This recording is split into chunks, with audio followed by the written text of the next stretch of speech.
चला तर आज दुपारच्या जेवणासाठी काय बनवले ते पाहूया. तर डब्यामध्ये मी चपात्या बनवून ठेवलेत. आता आपण कुकरचं झाकण उघडूया. तर त्यामध्ये काय बनवले ते पाहूया. तर ह्यामध्ये मी कोलमचा मूग, तूर डाळ आणि मटार घालून मटार पुलाव बनवले. तव्यामध्ये अळूच्या पाण्याची वडी बनवली, चिंचाने गुळ घालून स्वीट डिश लागणारे. कुर्मा भाजी बनवली. आता आपलं जेवण तयार आहे. आता आपण ताटात वाढायला घेऊया. तर प्लेटमध्ये मी पहिला कुर्मा भाजी घालते. मटार, फ्लावर, टोमॅटो आणि बटाटा मिक्स आहे. आळूच्या पाण्याची वडी वाढूया. आता मटार पुलाव वाढूया, साधा सोपा टेस्टी.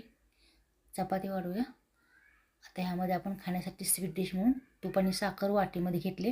तर आपलं साधे सोपे पण टेस्टी असे पदार्थ ताटात वाढून झाले. ताट तयार आहे. आता आपण देवाला नैवेद्य दाखवून जेवायला घेऊया. तर या जेवायला लाईक, शेअर,